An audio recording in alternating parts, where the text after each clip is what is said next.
Hello hello hello hello everyone, মহাশিবরাত্রির অনেক অনেক শুভেচ্ছা। কারা কারা পুজো করছেন জানাবেন। আমি করছি না, আমি শিবের পুজোই করি, কিন্তু আমি অন্য তিথিতে করি, সেটা আস্তে আস্তে জানতে পারবেন। এবার আমি একটুখানি স্কিন কেয়ার করব।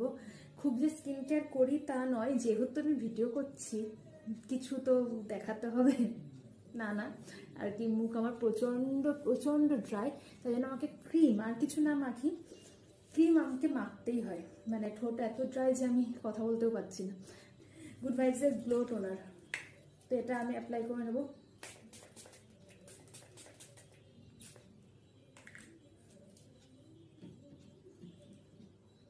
খুব ভালো লাগে আমার এই টোনারটা। ইউটিউবেই আমি দেখেছি, ফেসবুকে, যে টোনার অ্যাপ্লাই করার পর একটু ট্যাপ ট্যাপ ট্যাপ ট্যাপ করতে। টোনারটা আমার ড্রাই হচ্ছে, ততক্ষণ আমি একটু হাতে ভেসলিন মেখে নিচ্ছি। যদিও গরম পড়ে গেছে, আমার হাত অলরেডি প্রচুর ঘামবে, বাট এত ড্রাই স্কিন ওই জন্য আমাকে অ্যাপ্লাই করতেই হয়। আমি ইউজ করবো হচ্ছে সেটাফিলের আলট্রা হাইড্রেটিং লোশন। এটা ইউজ করার পর ভালো লাগে, বাট যে এটা আস্তে আস্তে ড্রাই হয়ে যায়, মানে কিছুক্ষণ পর আবার রিঅ্যাপ্লাই করতে হয়, কি অদ্ভুত ইংরাজি, রিঅ্যাপ্লাই করতে হয়।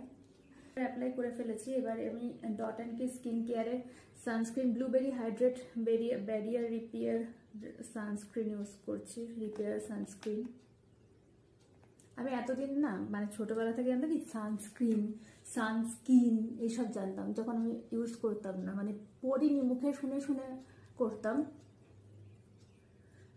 সানস্ক্রিন অ্যাপ্লাই হয়ে গেছে। এবার আমি লিপ বাম ইউজ করবো। এটা একটু টিন্টেড, বেশ টিন্টেড, মানে বেশ কালার আসে। আমি তো লিপস্টিকের জায়গায় এটাই বেশি ইউজ করি।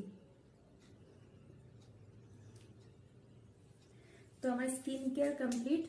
হেয়ারটা আমি ন্যাচারালি ড্রাই করি, ন্যাচারাল হেয়ারে। আমি ড্রায়ার ইউজ করা পছন্দ করি না, শীতকালে একটু করেছি। আর নয়তো আমার মাথা যন্ত্রণা করার হেয়ারের জন্য এটা ভালো নয়, যেটুকু আমি জানি। তো এবার সেইটাই, চুলটা এবার ড্রাই হোক আস্তে আস্তে। যাই হোক, এখন আমি স্নান টান করে স্কিন কেয়ার করে ছাদে আসলাম। ছাদে দাঁড়ানোর মতো না, প্রচণ্ডই রোদ, আলো ভালোর জন্য একটুখানি আসলাম। Being an acute patient of IBS, আমি খুব মন মতো খাবার খেতে পারি না, স্পেশালি আটা ময়দার খাবার একদমই খেতে পারি না। That's why most of the days এখন মুড়ি খেতে হয়, otherwise most of the days আমি কিছু খেতামই না ব্রেকফাস্টে আফটার কফি। আর মাঝে মাঝে খাই, কিন্তু খুবই ওটা এফেক্ট করে শরীরে। তো আমার ব্রেকফাস্ট এটাই থাকে, মুড়ির সাথে বিভিন্ন রকমের তরকারি। আজকে আছে আলু ভাজা। তো চলুন খেয়ে নিই, দেখা হচ্ছে আবার।